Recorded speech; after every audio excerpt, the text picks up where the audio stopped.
Well, as we move closer to Britain's planned referendum on its membership of the European Union, the shadow cast over the UK economy grows ever long. Data from the service sector show the growth in it slowed in December, suggesting economic growth reached 0.5% in the last quarter of this year.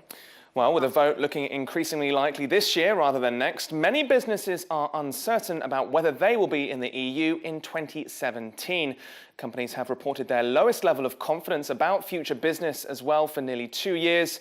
As the Bank of England considers raising interest rates, Britain's future, along with low inflation and weak wage growth, is clouding the picture for the economy ever more. Well, to talk about this, we're joined by Dr. Stuart Thompson, Head of Public Affairs at law firm Bircham Dyson Bell. Stuart, many thanks for joining us here on TRT World. As we just mentioned, your primary remit is public affairs. How well is Britain managing its reputation with the rest of Europe in light of all this doubt over exactly what's going to happen after the referendum? Well, David Cameron is busy trying to rebuild relationships with a number of countries. His 4 sort of criteria, which he set out several months ago as the basis of the renegotiation process, I think set 1 or 2 hairs off, particularly in the likes of Poland, but also France and Germany as well. So these last few months in this most recent round, he's been trying to rebuild the country's reputation so that he can try and do a deal. And yesterday's announcement really allowing ministers sort of a free campaigning role, but once that deal is in place, was part of that process as well. So he's trying to just show people that he means business,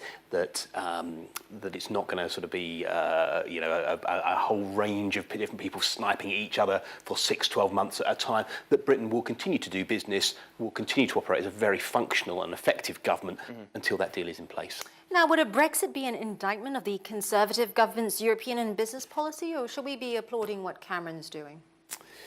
Well, it depends probably on what side of if we call it sides within the Conservative Party. I mean, Cameron doesn't want to come out. That's obviously, he's said as much, although if he doesn't get the deal that he wants, he said he might consider campaigning to come out. But they don't really want to do it. They don't really want to do it. But all the polls at the moment are showing that there's a sort of a sway of opinion against continued membership.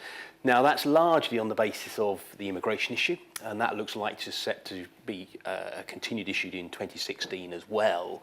So all the time, those sorts of issues are sort of playing away in the background. The wider politics, the public's perception of Europe, the much more difficult it is for Cameron to sell any deal that he actually gets, and that's going to be a fundamental problem going throughout 2016, I feel.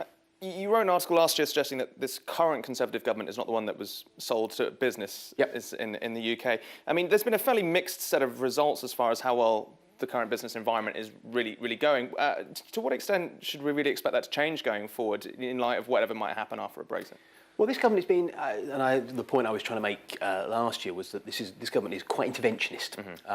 The government is being quite... Unusual for a Tory government. Unusual for a Tory government, and completely sort of not how you would see them doing. But whether it's the apprenticeship tax or some of the European policies, there's a whole range of different areas where they are, housing policy as well, being much more interventionist than before. I don't see that changing anytime soon, because they're setting up a number of, not just in Europe, but across policy areas, a number of targets which they're setting themselves up to deliver by 2020, by the next to the time of the next general election. And unless it can deliver on those things, whoever is then the Prime Minister, because of course David Cameron won't be Prime Minister by that point, will have some issues to answer. So that's why I think we're seeing a more robust form of government intervention as far as this Conservative government goes, because it knows it has to deliver by 2020.